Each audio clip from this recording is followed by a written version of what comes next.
मानवी जीवन हे आपल्याला देवाने म्हणा किंवा निसर्गाने म्हणा दिलेलं सर्वात मोठं दान आहे. ईश्वराने म्हणा किंवा देवाने म्हणा किंवा निसर्गाने म्हणा, तर असा हा आपल्याला मानवी देह मिळाला. तर ह्या मानवी देहाबरोबरच सगळ्यात महत्त्वाची गोष्ट म्हणजे आपला ब्रेन, आपला मेंदू, दिमाग.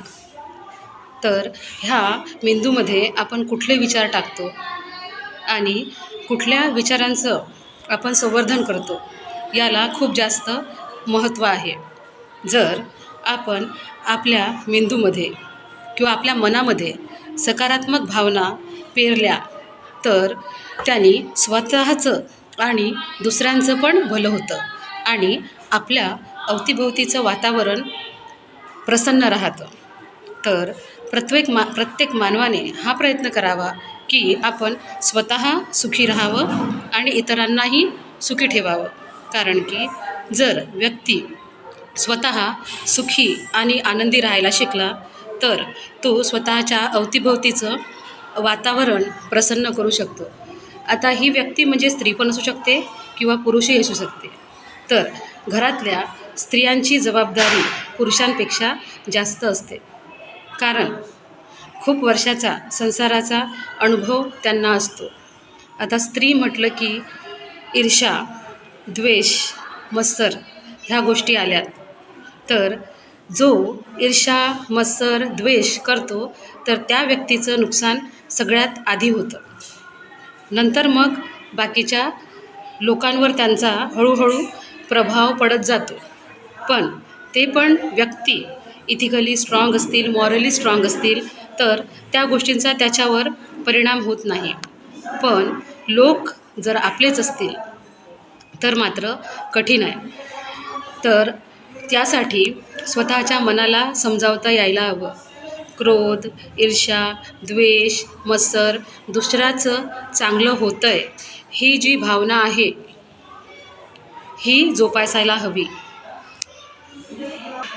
व्यक्ती ही कामाने जेवढी थकत नाही, तेवढी ती हे जे दुर्विचार आहेत ते केल्याने व्यक्ती थकते आणि तिच्या शरीरावर खूप जास्त असा वाईट परिणाम होतो. आपल्याला हा जो मानवी देह मिळाला आहे, त्याची कधी राख होईल काही सांगता येत नाही. म्हणून जोपर्यंत देवाने आपल्या शरीरामध्ये श्वास दिलेले आहेत, तेवढे श्वास सुखाने, आनंदाने स्वतःही घ्यावेत आणि इतरांनाही घेऊ द्यावेत. तर अशा प्रकारे स्वतःचं आणि इतरांचं जे जीवन आहे ते प्रफुल्लित करून टाकावं. कारण की ज्या चांगल्या गोष्टी आपण दुसऱ्यांना देतो, त्याच चांगल्या गोष्टी आपल्याला 1000 पट होऊन वापस मिळत असतात.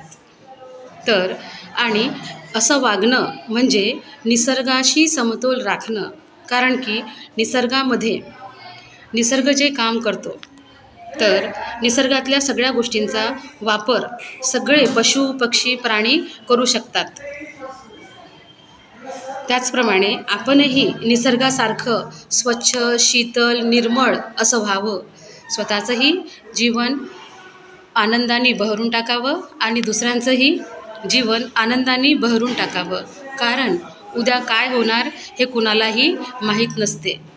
त्यामुळे खुश राहा, आनंदी राहा, निर्मळ राहा, मनाला स्वच्छ करा आणि आनंदाने जगा. थँक्यू.